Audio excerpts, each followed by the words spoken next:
بسم الله الرحمن الرحيم. الحمد لله رب العالمين، والصلاة والسلام على سيد الأنبياء والمرسلين وعلى آله وأصحابه أجمعين. أما بعد، فأعوذ بالله من الشيطان الرجيم. بسم الله الرحمن الرحيم.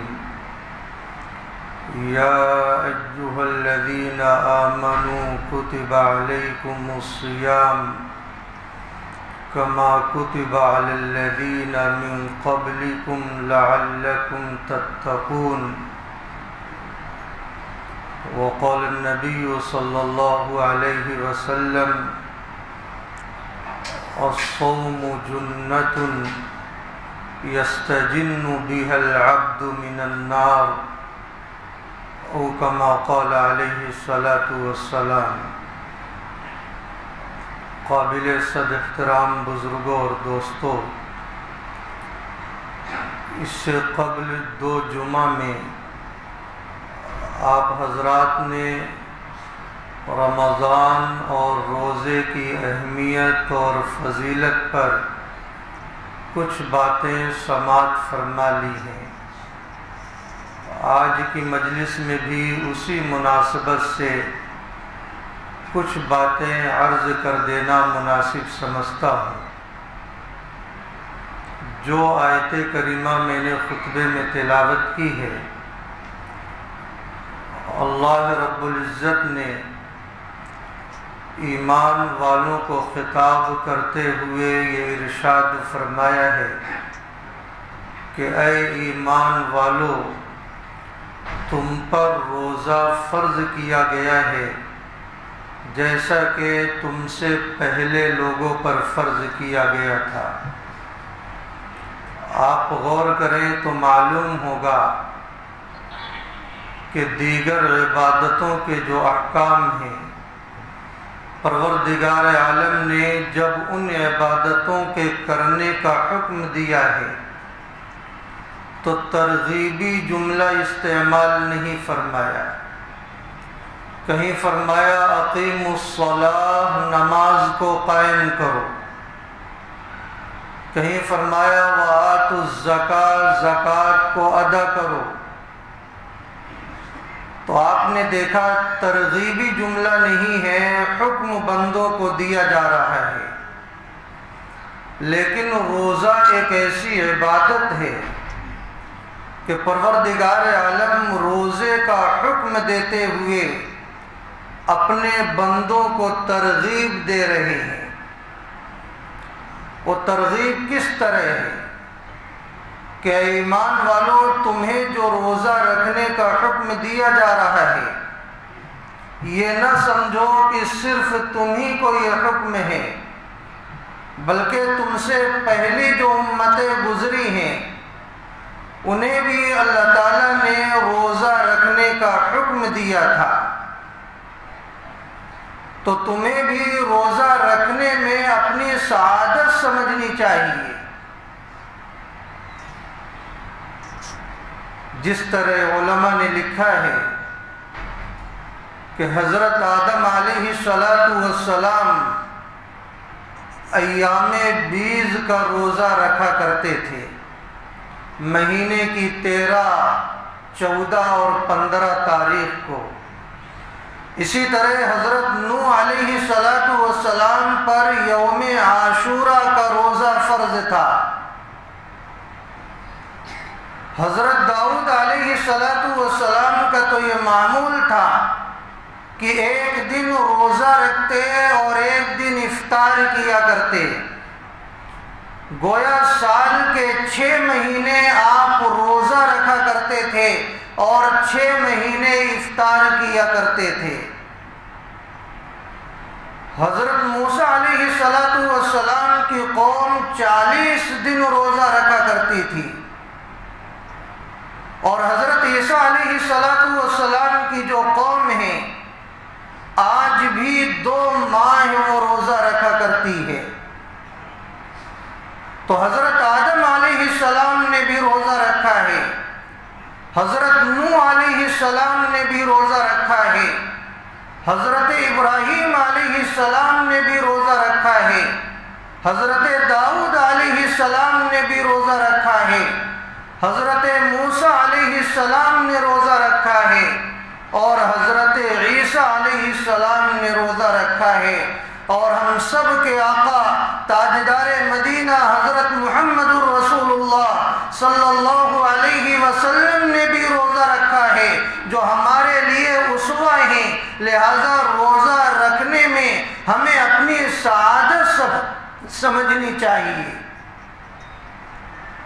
تو ترغیبی جملہ استعمال فرمایا ہے تاکہ میرے بندوں کو روزہ بوجھ نہ محسوس ہو، کیونکہ آپ جانتے ہیں کہ دیگر ایام میں جن چیزوں کے کھانے کا حکم ہے ان کا کھانا حلال ہے، لیکن روزے کے ایام میں انہی چیزوں کو کھانے سے روک دیا گیا ہے۔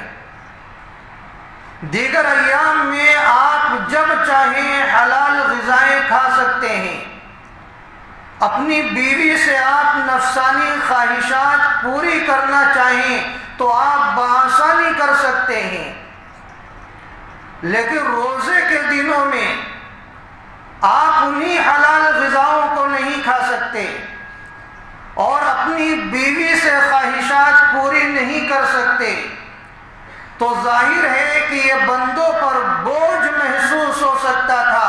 اس لیے اللہ رب العزت نے اس بوجھ کو دور کیا ہے اور اتار پھینکا ہے ترغیبی جملے کے ذریعے کہ تم پریشان نہیں ہونا بلکہ اپنی سعادت سمجھنا۔ یہی وہ روزہ ہے جو تم سے پہلی امتوں کو بھی حکم دیا گیا ہے۔ ہاں، اس وقت کی صورتیں اور نوعیتیں مختلف تھیں، اور اسی طرح پروردگار عالم نے روزے کا مقصد بھی بیان فرما دیا۔ فرمایا لعلکم تتقون، تاکہ تم متقی بن جاؤ، پرہیزگار بن جاؤ، اللہ سے خوف کھانے والے بن جاؤ، اللہ کا استحضار ہمیشہ دلوں میں پیدا کرنے والے بن جاؤ، گناہوں سے اپنے آپ کو بچانے والے بن جاؤ۔ یہی روزے کا مقصد ہے۔ تقوی کا ایک عام معنی پرہیزگاری اور گناہوں سے بچنے کے آتے ہیں۔ گناہوں سے بچنا بسا اوقات ایسا ہوتا ہے کہ آدمی گناہ تو کرنا چاہتا ہے، لیکن قدرت نہ ہونے کی وجہ سے وہ گناہ سے بچا رہتا ہے۔ اس کا نام اصل تقوی نہیں ہے۔ ایک آدمی نابینا ہے، وہ یہ کہے کہ اللہ کا شکر ہے کہ میں بد نظری نہیں کرتا۔ یہ کوئی کمال نہیں، جب دکھتا ہی نہیں تو بد نظری کیا کرے گا۔ ایک آدمی کی نفسانی خواہشات ختم ہو چکی ہے، وہ زنا کاری پر طاقت اور قوت ہی نہیں رکھتا، اب وہ یہ کہے کہ اللہ کا شکر ہے کہ میں نے اپنے آپ کو زناکاری سے بچا رکھا ہے، یہ کوئی خاص کمال نہیں ہے۔ اسی طرح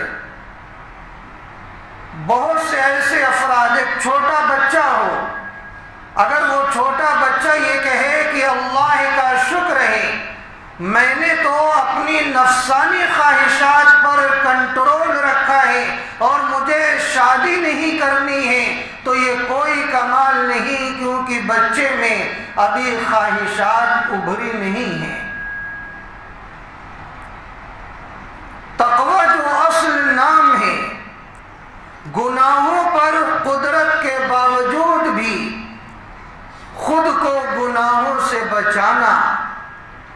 ایک آدمی جوان ہے، پہلوان ہے، خوبصورت ہے، مردانہ قوت ہے، اور اسی طرح صاحب مال اور صاحب جاہ ہے، وہ چاہے تو ہر برائی کی طرف اپنے قدم بڑھا سکتا ہے اور لوگ بآسانی تیار ہو سکتے ہیں، لیکن اس کے باوجود وہ اللہ کا خوف اپنے دلوں میں رکھا ہوا ہے۔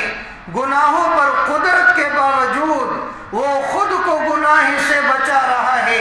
یہ اصل کمال ہے اور یہی کمال تقوی ہے۔ پروردگار عالم روزے کے ذریعے اپنے بندوں میں ایسا ہی تقوی پیدا کرنا چاہتے ہیں۔ آپ غور کریں تو معلوم ہوگا کہ روزے میں کھانا سامنے رکھا ہوا ہے، آپ کو قدرت حاصل ہے، آپ چاہیں تو کھانا کھا سکتے ہیں۔ پانی سامنے رکھا ہوا ہے، آپ کو قدرت حاصل ہے، آپ چاہیں تو پانی پی سکتے ہیں۔ بیوی گھر میں موجود ہے، آپ چاہیں تو اپنی جنسی خواہش پوری کر سکتے ہیں، لیکن آپ کھانے سے رکے ہوئے ہیں، پینے سے رکے ہوئے ہیں، نفسانی خواہشات پوری کرنے سے رکے ہوئے ہیں۔ یہ کیوں ہے؟ کیونکہ اللہ کا حکم رکنے کا ہے، اللہ کی طاقت آپ کو روکے ہوئے ہے، اللہ کا ڈر آپ کو روکے ہوئے ہے۔ اسی کا نام اصل تقوی ہے۔ اور پروردگار عالم اپنے بندوں میں روزے کے بہانے سے ایسا ہی تقوی پیدا کرنا چاہتے ہیں کہ میرا بندہ پوری زندگی اسی طرح کا تقوی اپنے اندر پیدا کیے رکھے۔ لعلکم تتقون، روزے کا مقصد یہ ہے کہ تم متقی بن جاؤ۔ افطار کا وقت ہونے والا رہتا ہے، دسترخوان سجتا ہے، مختلف مطعومات سامنے ہیں، مختلف مشروبات دسترخوان پر سجے ہوئے ہیں، چھوٹے چھوٹے بچے دسترخوان کے کنارے بیٹھے ہوئے ہیں، ماں باپ بھی انتظار کر رہے ہیں کہ کب مؤذن اجازت دے اور ہم افطار کھولیں۔ چھوٹے چھوٹے بچے انتظار کر رہے ہیں، اتنے میں ایک چھوٹا بچہ کوئی غذا اٹھاتا ہے اور کھانے لگتا ہے اور اپنے ابو اور امی سے کہتا ہے کہ ابو جان، امی جان، آپ بھی کھائیے۔ لیکن ماں باپ کھانے کو تیار نہیں، بیٹا چھوٹا ہے، معصوم ہے، وہ کھانا شروع کر دیا ہے۔ آخر ماں باپ کو کس چیز نے روکا ہے؟ آپ کو معلوم ہے کہ اللہ کے حکم نے روکا ہے۔ آپ تنہے تنہا جنگل میں ہیں، روزے کی حالت میں ہیں، پیاس ستا رہی ہے، پسینے سے آپ شرابور ہیں، لیکن آپ مجھے بتلائیے کہ اگر آپ روزے کی حالت میں ہیں، اللہ کے سوا کوئی آپ کو دیکھنے والا نہیں ہے، کیا آپ کا ضمیر یہ گوارا کرے گا کہ آپ تنہے تنہا جنگل میں چپکے سے کوئی چیز کھا لیں یا کوئی چیز نوش فرما لیں؟ ضمیر گوارا نہیں کرتا۔ کیوں؟ اللہ تعالیٰ نے روزے میں ایسی صفت رکھی ہے کہ ہر بندے کے اندر کسی نہ کسی درجے میں تقوی پیدا ہوتا ہے، اور اللہ کی معرفت اور اللہ کا استحضار جتنا روزے دار میں ہوتا ہے اتنا کسی اور میں نہیں ہوتا۔ تو مقصد بیان فرما دیا کہ تم متقی بن جاؤ۔ تو روزے کا مقصد ہمیشہ ہم اپنے دل و دماغ میں رکھیں کہ اللہ یہ چاہتا ہے کہ ہم اللہ سے تنہائیوں میں ڈرنے والے بن جائیں، جلوت میں بھی اللہ کا ڈر ہو اور خلوت میں بھی اللہ کا ڈر ہو، ہمیشہ یہ استحضار ہو کہ میرا رب مجھے دیکھ رہا ہے، اور اللہ سے ڈر کر ہم اپنے آپ کو گناہوں سے بچانے والے بن جائیں۔ یہی روزہ ہے جس کے صدقے اللہ رب العزت نے اس امت کو بہت ساری خصوصیات سے نوازا ہے۔ حدیث پاک میں آتا ہے کہ پروردگار عالم اس امت کو 5 ایسے خصوصیات سے نوازتے ہیں اور 5 ایسے انعامات عطا فرماتے ہیں جو اس سے قبل کسی امت کو وہ انعامات نہیں دیے گئے۔ یہ اسی رمضان اور روزے کی برکت سے ہے۔ پہلا انعام، ارشاد فرمایا نبی کریم صلی اللہ علیہ وسلم نے، خلوف فم الصائم اطیب عند اللہ من ریح المسک، کہ روزے دار کے منہ کی بو اللہ کے نزدیک مشک و عنبر کی خوشبو سے زیادہ قیمتی ہے۔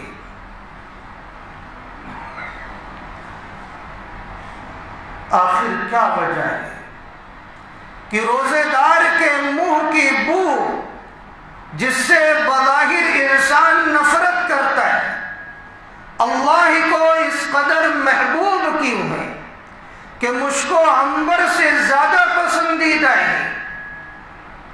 اس کی وجہ یہ ہے کہ اس بو کی نسبت روزے کی طرف ہے۔ اور میں نے گزشتہ جمعہ میں یہ عرض کیا تھا کہ روزہ اللہ کے لیے ہے اور اللہ ہی اس کا بدلہ عطا کریں گے۔ اس بو کی نسبت روزے کی طرف ہے، اس لیے اللہ کو یہ بو پیاری ہو گئی ہے اور مشک و عنبر سے زیادہ پسندیدہ ہو گئی ہے۔ عصر اور مغرب کے درمیان عموماً معدے کے خالی ہونے کی وجہ سے اس بو کا احساس ہوتا ہے، اور سامنے والے کو نہ ہو لیکن خود روزہ رکھنے والے کو تو اس کا احساس ہو ہی جاتا ہے۔ یہ بو جس سے انسانی طبیعت نفرت کرتی ہے، اللہ کو یہ بو اتنی زیادہ پسند ہے۔ اصل میں اصحاب ذوق نے لکھا ہے کہ یہ مسئلہ اسباب محبت سے ہے۔ جب کسی کے نزدیک کوئی محبوب ہو جاتا ہے تو اس محبوب کا عیب ہنر بن جاتا ہے، اس کی برائی اچھائی میں تبدیل ہونے لگتی ہے، اس کی بیماری خود کی بیماری بن جاتی ہے، اس کی پریشانی خود کی پریشانی بن جاتی ہے۔ جب کوئی کسی کو اپنا محبوب بنا لیتا ہے تو اصل میں مسئلہ یہ ہے کہ بندہ جب روزہ رکھتا ہے تو اللہ تعالیٰ اس بندے کو اپنا محبوب بنا لیتے ہیں، اور جب اللہ اسے اپنا محبوب بنا لیتے ہیں تو اس بندے کی جو بو ہے وہ بھی اللہ کو خوشبو لگنے لگتی ہے، اس بو سے بھی اللہ کو پیار آ جاتا ہے، کیونکہ محبوب کی ہر ادا سے پیار کیا جاتا ہے۔ جو محبوب ہوتا ہے ایسا نہیں ہوتا کہ اس کی بعض ادائیں تو محبوب ہوں اور بعض ادائیں محبوب نہ ہوں۔ اگر ایسا ہے تو محبت میں کمی ہے۔ اللہ اپنے روزے دار بندوں کو اس قدر محبوب بنا لیتا ہے کہ اس کی نفرت کی جانے والی چیز بھی اللہ کے نزدیک پسندیدہ ہو جاتی ہے۔ دوسرا انعام، ارشاد فرمایا وَتَسْتَغْفِرُ لَهُمُ الْحِيتَانُ حَتَّى يُفْطِرُوا، روزے دار کے لیے سمندر کی تاریکیوں میں رہنے والی مچھلیاں استغفار کیا کرتی ہیں حتیٰ کہ افطار کا وقت آ جائے۔ اصل میں یہ آخری حد ہے۔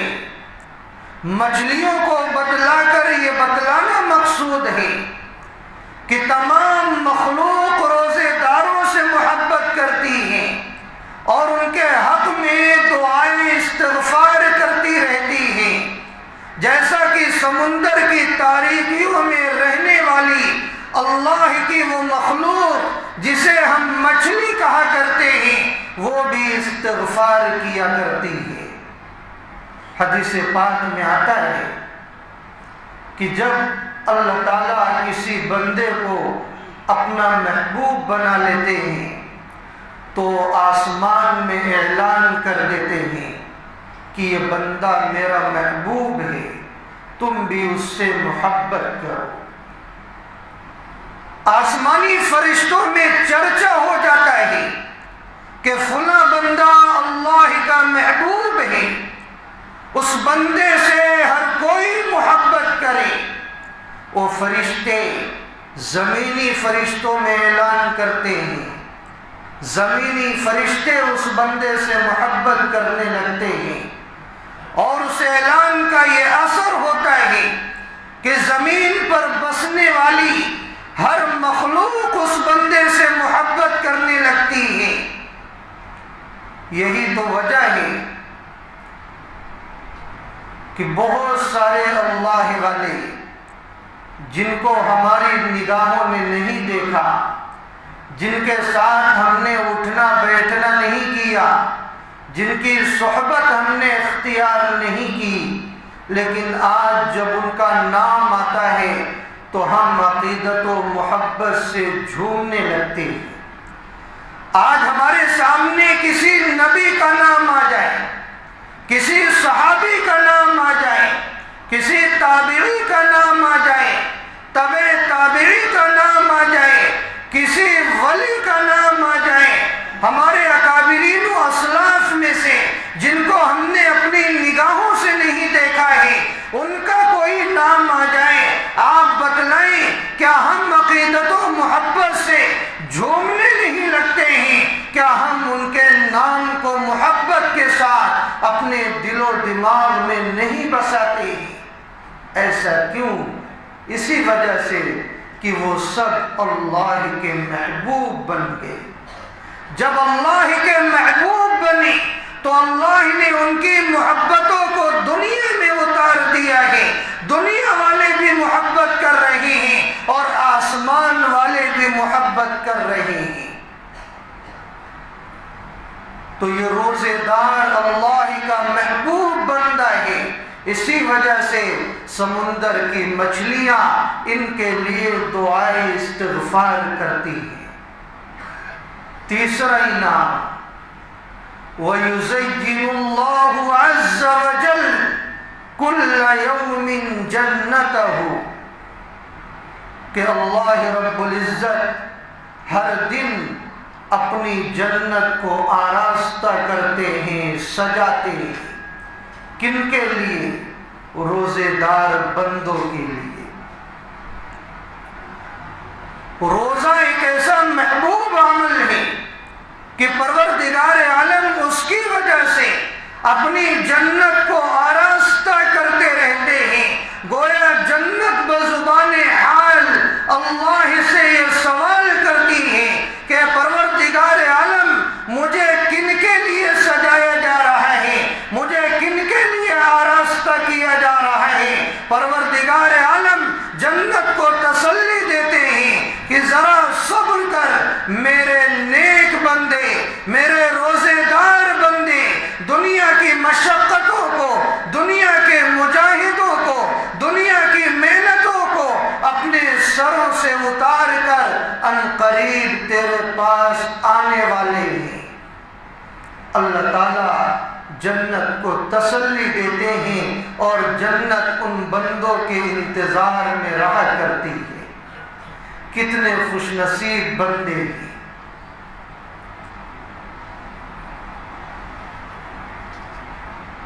چوتھا انعام، وتصفد فیہ مردۃ الشیاطین، کہ رمضان میں اللہ کی طرف سے سرکش شیاطین کو قید کر دیا جاتا ہے۔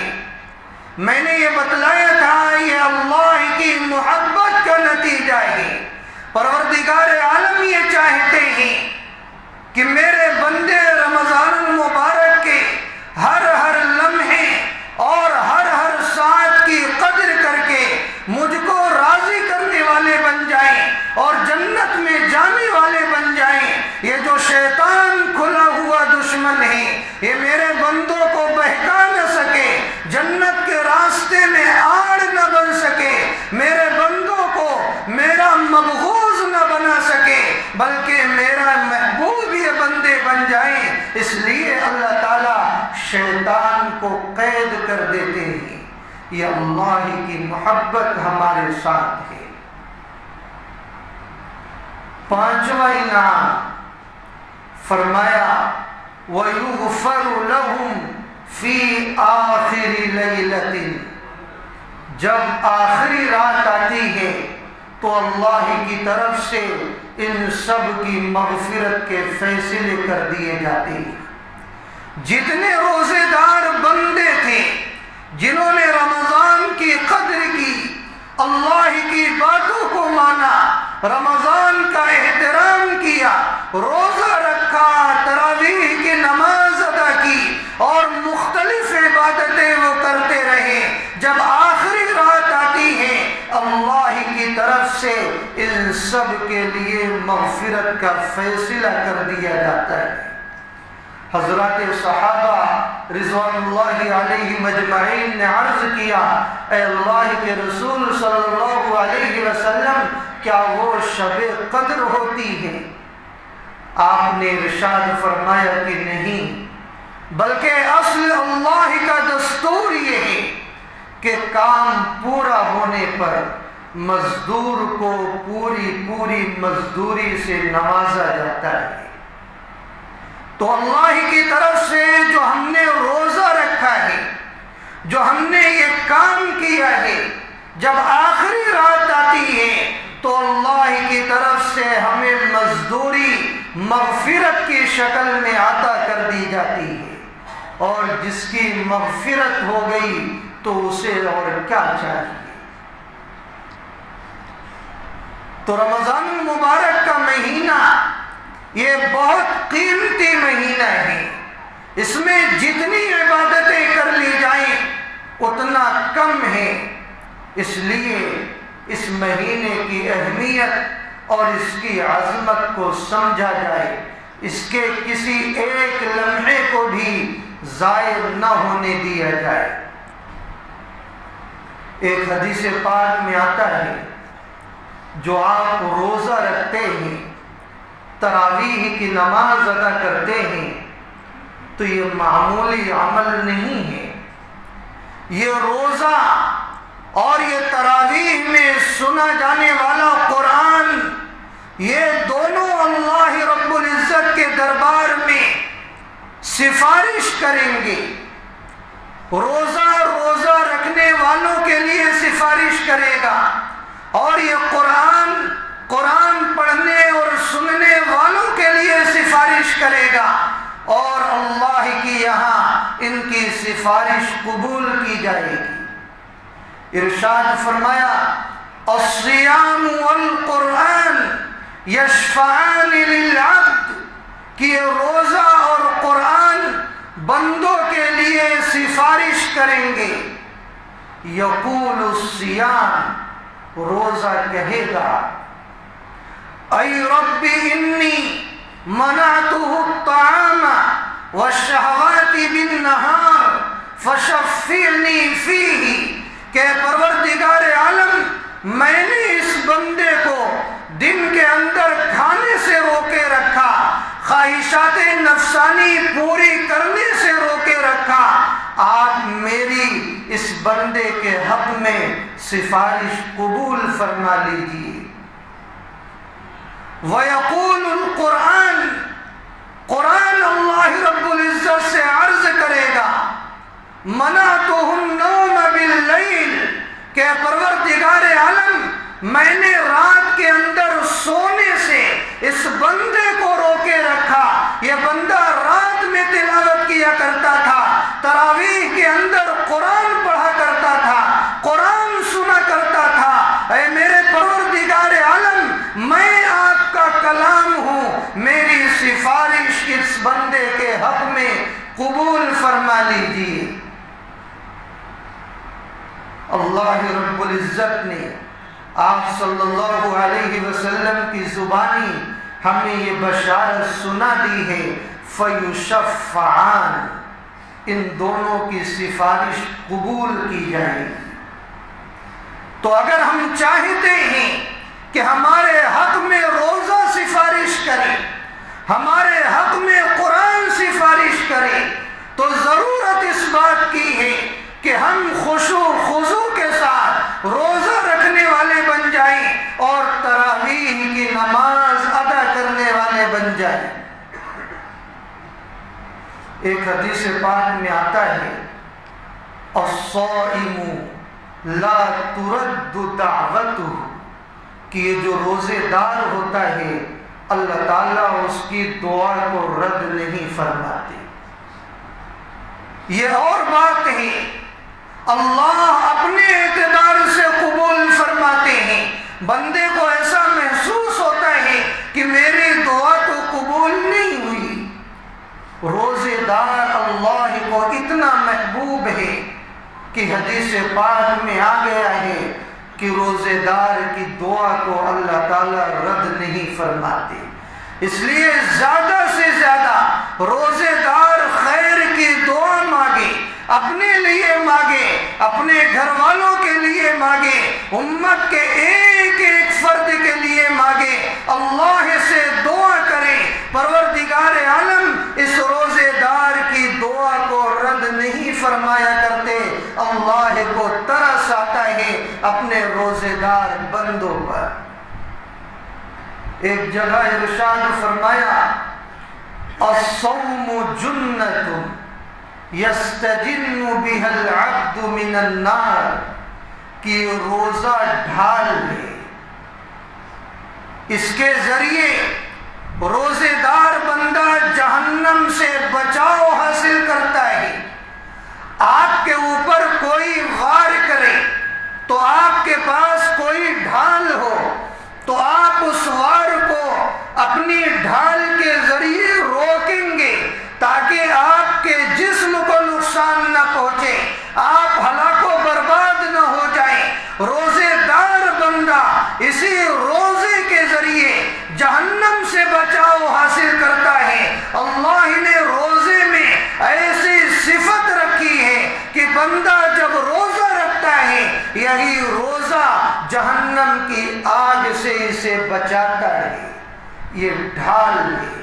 تو کتنی بڑی نعمت ہے روزہ جو اللہ نے ہمیں عطا کیا ہے۔ ایک جگہ ارشاد فرمایا، صوموا تصحوا۔ آج ہم سوچتے ہیں کہ اگر ہم روزہ رکھیں گے تو کمزور ہو جائیں گے، بیمار ہو جائیں گے۔ سنو، یہ ہماری سوچ ہے۔ پیغمبر اعظم صلی اللہ علیہ وسلم سے سچا، آپ سے زیادہ خیر خواہ اس روئے زمین پر کوئی نہیں آیا۔ پیغمبر اعظم صلی اللہ علیہ وسلم نے ہمیں یہ بتلایا ہے کہ روزہ رکھا کرو، یہ روزہ تمہاری صحت کا ضامن ہے، یہ روزہ تمہیں صحت کی طرف لے کر جاتا ہے، تمہیں بیماری کی طرف نہیں لے کر جاتا۔ یہ ہمارے آقا کا پیغام ہے اور آقا کے پیغام کو ہمیں اپنے دل و دماغ سے لگانا چاہیے۔ اور آج تو جو ماہر اطباء ہیں انہوں نے بھی اقرار کر لیا ہے کہ روزہ انسان کی صحت میں اضافہ کرتا ہے، بہت ساری بیماریوں سے بچاتا ہے۔ ایک جگہ ارشاد فرمایا، الصیام نصف الصبر، کہ روزہ یہ نصف صبر ہے۔ جو بھی آدمی روزہ رکھتا ہے اس کے متعلق یہ کہا جا سکتا ہے کہ یہ آدمی صبر کرنے والا ہے۔ اگر صبر کرنے والا نہ ہوتا تو کھانا سامنے رکھا ہوا ہے وہ اسے کھا لیتا، پانی سامنے رکھا ہوا ہے وہ اسے پی لیتا، بیوی گھر کے اندر موجود ہے وہ اپنی خواہشات پوری کر لیتا۔ لیکن روزے دار جب روزے سے ہوتا ہے یہ روزہ اس کے اندر صبر پیدا کر دیتا ہے، اور روزہ رکھنے والا ایسا بندہ ہوتا ہے کہ اگر وہ غیر صابر ہو دھیرے دھیرے اللہ تعالیٰ اسے صابرین میں شامل فرما دیتے ہیں اور صبر کا مادہ اس کے اندر پیدا کر دیتے ہیں۔ آگے ارشاد فرمایا وَعَلَى كُلِّ شَيْءٍ زَكَاةٌ وَزَكَاةُ الْجَسَدِ الصَّوْمُ، کہ ہر چیز کی ایک زکوٰۃ ہوتی ہے۔ روزے جسم کی زکوٰۃ روزہ ہے۔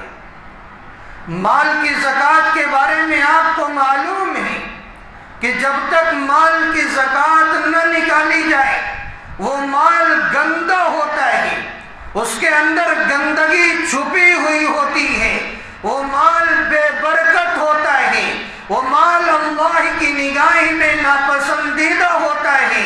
لیکن جس مال کی زکوٰۃ ادا کر دی جائے وہ مال پاکیزہ ہو جاتا ہے، اللہ کی طرف سے برکت کا ذریعہ ہو جاتا ہے۔ اسی طرح جسم کی زکوٰۃ روزہ ہوتا ہے۔ جو آدمی روزہ نہیں رکھتا ہے اس کا جسم میلا ہوتا ہے، اس کا جسم کچیلا ہوتا ہے، اس کے جسم پر آلودگی ہوتی ہے، اس کا جسم بے برکت ہوتا ہے، وہ اپنے جسم کو نجاست کے حوالے کر رہا ہوتا ہے، اس کے جسم پر گناہوں کے دھبے ہوتے ہیں، اس کے جسم پر گناہوں کے گرد و غبار ہوتے ہیں۔ لیکن جب یہ بندہ روزہ رکھ لیتا ہے تو وہ گرد و غبار زائل ہو جاتا ہے، اس کا جسم پاکیزہ ہو جاتا ہے، اس کے جسم سے آلائشیں دور ہو جاتی ہیں۔ وَزَكَاةُ الْجَسَدِ الصَّوْمُ، جسم کی زکوٰۃ روزہ ہے۔ تو اگر ہم اپنے جسم کو پاک کرنا چاہتے ہیں تو ضرورت اس بات کی ہے کہ ہم روزہ رکھنے والے بن جائیں۔ میرے بھائی، یہ روزہ جب اتنا قیمتی عمل ہے تو ہمیں یہ کوشش کرنا چاہیے کہ روزہ رکھیں تو اس طرح رکھیں کہ روزہ کے جتنے فیوز و برکات ہیں، جتنے فوائد و ثمرات ہیں، ہم اسے حاصل کرنے والے بن جائیں۔ بہت سے ایسے لا علم ہوتے ہیں، ناواقف ہوتے ہیں اور ایسے محروم ہوتے ہیں کہ روزہ رکھنے کے باوجود بھی کچھ ایسی غلطیاں کرتے رہتے ہیں کہ روزہ کے فوائد و ثمرات سے وہ محروم ہو جاتے ہیں۔ آپ صلی اللہ علیہ وسلم نے ارشاد فرمایا من لم يدع قول الزور والعمل به فليس لله حاجة في أن يدع طعامه وشرابه، کہ جو شخص روزے کی حالت میں جھوٹ بولنا نہ چھوڑے، برے اعمال کرنا نہ چھوڑے، تو اللہ کو کوئی ضرورت نہیں ہے کہ ایسا شخص بھوکا رہے اور پیاسا رہے۔ تمہارے پھر بھوکا رہنے سے کوئی فائدہ نہیں، تمہارے پیاسا رہنے سے کوئی فائدہ نہیں۔ اگر تم روزے کی حالت میں جھوٹ بولتے ہو، غیبت کرتے ہو، طرح طرح کی برائیاں کرتے ہو، تو روزے کے فوائد و ثمرات سے تم محروم ہو جاؤ گے۔ اس لیے میرے بھائی، جب ہم روزے سے رہیں تو قولی اور عملی گناہ سے خود کو بچائیں۔ اگر کوئی گناہ کی طرف بلائے، آپ پیار سے کہہ دیں کہ بھائی میرا روزہ ہے۔ آپ صلی اللہ علیہ وسلم نے ارشاد فرمایا ما صام من ظل یاکل لحوم الناس، کہ اس شخص کا روزہ نہیں جو شخص لوگوں کے گوشت کو کھاتا ہے، یعنی روزے کی حالت میں غیبتیں کرتا ہے۔ ایک صحابی ہیں حضرت عبید رضی اللہ عنہ، آپ صلی اللہ علیہ وسلم کے آزاد کردہ غلام ہیں۔ وہ فرماتے ہیں کہ دو عورتوں نے روزہ رکھا، ایک شخص آیا، آپ صلی اللہ علیہ وسلم سے عرض کیا کہ اللہ کے رسول صلی اللہ علیہ وسلم، دو عورتوں نے روزہ رکھا ہے اور وہ پیاس کی وجہ سے موت کے دہانے تک پہنچ گئی ہے۔ آپ صلی اللہ علیہ وسلم نے جب یہ سنا تو آپ نے اعراض فرمایا، کوئی خاص توجہ نہیں دی۔ دوسری مرتبہ انہوں نے قسم کھا کر کہا کہ خدا کی قسم، اے اللہ کے رسول صلی اللہ علیہ وسلم، وہ دو عورتیں بالکل موت کے قریب پہنچ چکی ہیں۔ کیا مقصد تھا کہ اللہ کے رسول صلی اللہ علیہ وسلم ان عورتوں کو روزہ افطار کرنے کی اجازت مرحمت فرما دیں۔ آپ صلی اللہ علیہ وسلم نے ارشاد فرمایا کہ جاؤ ان دو عورتوں کو بلا کر لاؤ۔ وہ دو عورتیں آپ علیہ السلام کی خدمت میں حاضر ہوئی۔ آپ علیہ السلام نے ایک پیالہ منگوایا، ایک عورت کو کہا اس میں قے کرو۔ اس عورت نے قے کی تو خون پیپ اور تازہ گوشت کی قے کی، جس کی وجہ سے آدھا پیالہ بھر گیا۔ دوسری عورت کو آپ نے حکم دیا کہ اس میں قے کرو۔ اس عورت نے بھی قے کی، وہی خون پیپ اور تازہ گوشت کی قے کی، وہ پیالہ پورا کا پورا بھر گیا۔ آپ علیہ السلام نے ارشاد فرمایا ان دو عورتوں نے حلال پر روزہ رکھا لیکن حرام پر افطار کیا۔ ان دونوں عورتوں نے آپس میں بیٹھ کر ایک دوسرے کا گوشت کھاتی رہی، یعنی لوگوں کی غیبتیں کرتی رہی، جس کی وجہ سے یہ انجام ہوا ہے۔ معلوم یہ ہوا جب روزے دار گناہ کرتا رہتا ہے تو روزہ اس پر بھاری بھی پڑتا ہے۔ تو یہ حدیث ہمیں بتلا رہی ہے کہ روزے کی حالت میں ہم خود کو قولی اور عملی گناہ سے بچائیں اور روزے کے ثواب سے ہم صحیح معنوں میں مستفیض ہو سکیں، اس سے محروم نہ ہوں۔ حضرت شیخ عبد القادر جیلانی رحمۃ اللہ علیہ نے غنیۃ الطالبین میں لکھا ہے کہ رمضان کا ایک ایک حرف اس کی عظمت کو بتلاتا ہے۔ رمضان کی راہ یہ بتلاتی ہے کہ یہ رحمت کا مہینہ ہے۔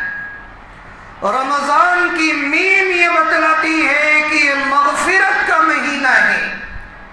رمضان کا ضاد یہ بتلاتا ہے کہ یہ جنت کی ضمانت کا مہینہ ہے۔